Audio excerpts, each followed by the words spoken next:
And so I'm sure a lot of y'all have followed this, man, the Carmelo Anthony case. Um, yeah, bro, Crazy this is a stuff. big thing, man. So April 2nd, 2025, Carmelo Anthony, at the time 17 years old, a student at Centennial High School in Frisco, Texas, fatally stabbed a 17-year-old Austin Metcalf during a high school track meet.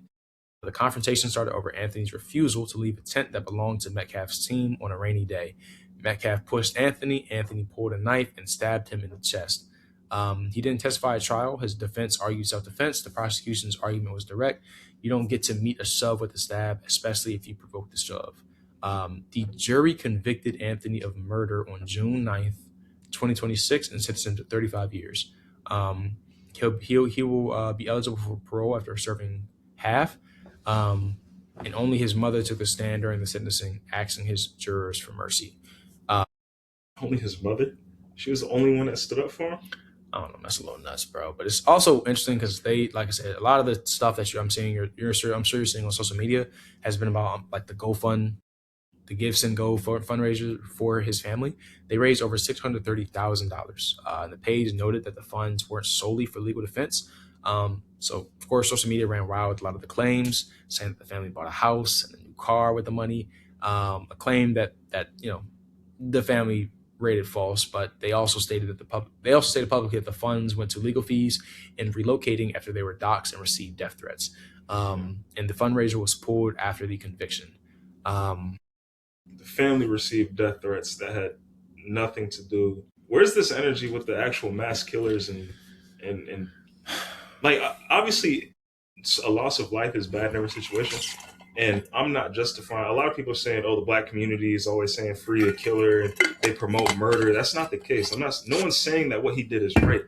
No one's saying that he was correct in having a knife and stabbing the guy and killing him. Unfortunately, like no one's saying that's right. It's just when you go through legal processes, stuff needs to be done correctly. That's why you have proper legal trials, yeah. fair trials, so that when someone does get put away, it's perfectly legal and everyone is happy about it. I mean, sure, there's probably just some hateful people out there who want to see this kid rot, hmm but if you're the victim, the victim's family, would you rather see him see the killer go to prison and stay in prison, or would you rather see a case where I'm not saying this will happen here, but I'm sure it happens a lot where someone is convicted and then they end up getting out and getting the case wiped away because they handled the stuff wrong illegally. I mean, what was it? The jury was all white, a jury of peers. Last I checked, America's not all white. I mean, there might be high percentage It's very white towns, but I mean, it's not. I understand it's not a federal trial, but like I said, I'm not. We're not lawyers, but mhm. it's just a lot of people comparing stuff, and even I saw people comparing this to the Kyle Rittenhouse case, which I mean, Absolutely not. he shouldn't be free. I don't care if he was hit first, attacked first. I mean, by that logic, he should be serving multiple life sentences if this guy got 35 years. By that logic, people also bringing up Trayvon Martin, saying that he beat George Zimmerman within an inch of his life, and George Zimmerman killed him in self defense. I don't know. I think I even saw a picture of Tamir Rice somehow. I don't know how that would even be remotely related to this.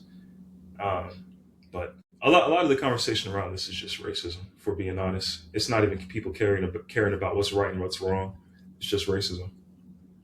Yeah, and I think this is one of those classic cases that it got turned from like being a murder versus self defense trial to like a racial thing, and I feel like that's always how it kind of ends up.